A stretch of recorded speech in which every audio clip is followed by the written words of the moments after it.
You know right, assassinate. Airport and Timaya. Moja nananum shegu edigu on my Still on the Aplao chief and President Akufo-Addo issue, a lot of people are still not happy about it.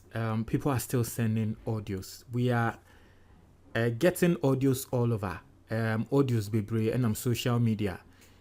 Also SNSNB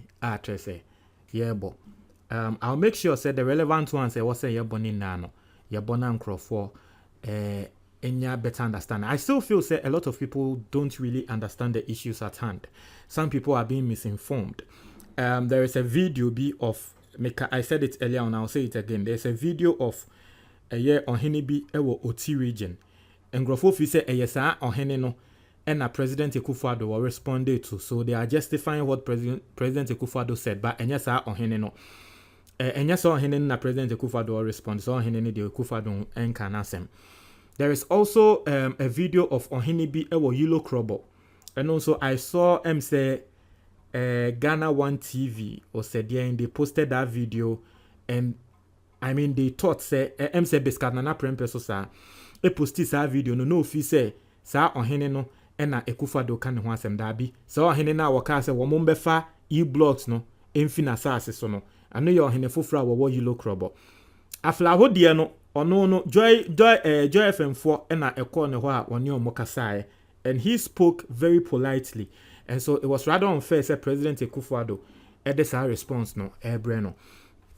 Maybe a particular broadcast, and I make us say, I was say you praise the people of Aflao, because Misusu say, ye baby fufra.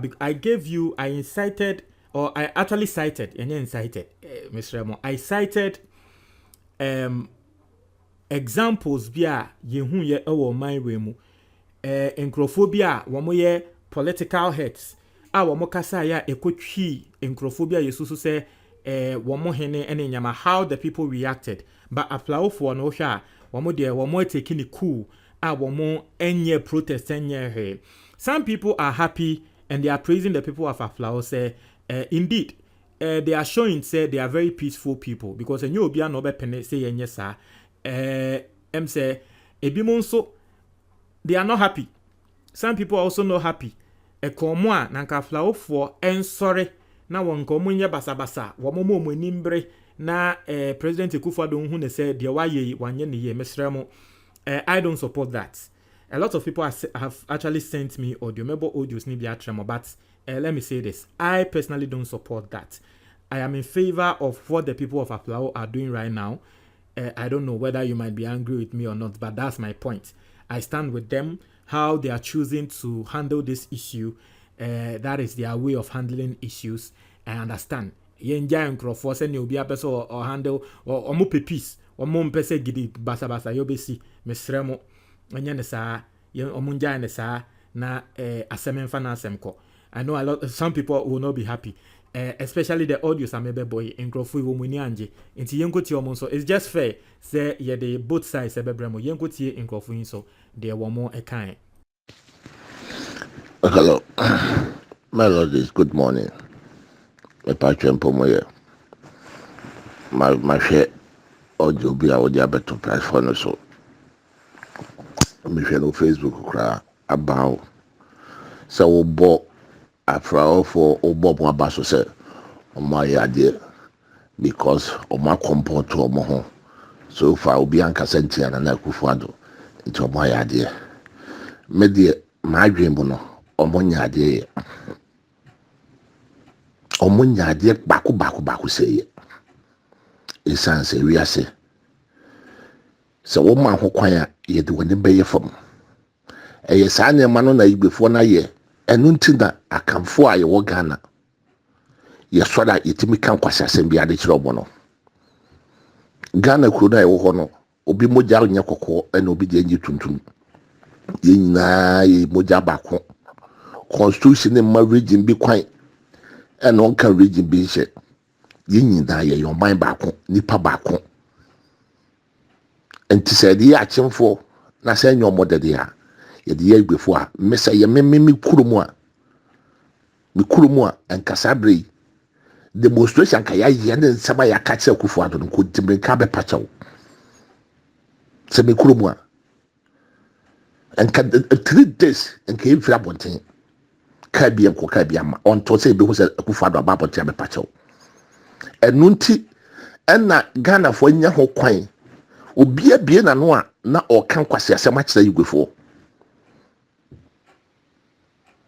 me policy eye ba ko me kuromu hene on ne di odi ye kuro de kuro ni na on ne di ye nim o kaseti ano o kaseti ye gina enti me there's no way me metena ho amobi akaseti be kuromu hene na me hwe no se onko onfa ne hunde oboa o ya santini a fo buo ma kuromu hene fo kuromu buo ma me kuromu hene me so saa pepepe be di obuo be ma kuromu hene otufo o ya achibuni a fo buo ma mikrobu hene mesu be buo be ma mikrobu hene na se wunnim na wano pa wo ye wadwen se wo region se so se swa se bu wo sika nti be kaseti ya mikrobu hene trust me enya Ghana ko di yenkom it is about time so bia be di the lay mu obi ade respect be ma mikrobu hene ana se ada ahemfo na se wunnim na wo cross barrier ukroso na wo ye wadwen se wo no kuromu hene oso cha obi anti no wo beba be didi obi kuromu hene atema masa eno di kuro no enye asundwe bam obi abre wa ye nade obi abre wa ye nade enti bi de me Igwefo na sabre abesi sabre o mba bontimpo mekasa ye nye demonstration the whole voter region no mo kwa me wanwa enti bi de me si omonye hwe sa nkwase adene na omo yi amagana fo anyi omo keka nkwase asem de kire omo no enti omo sore enkachi ebrene nkoye omo sore keka omo ho masa papa na omu obia no otimi ofiri so betimi akap kasafo bi a kire obia no ni kuro mu hene no ye gasa ntia no no abekasa ti obi kuro mu hene Ghana jam nyuma na oye no efiri ne bottom ne semfa sika bi anto ho se afanya Ghana Ghana sika na yeso afanya Ghana nti oni right so be kasati obi ai ne how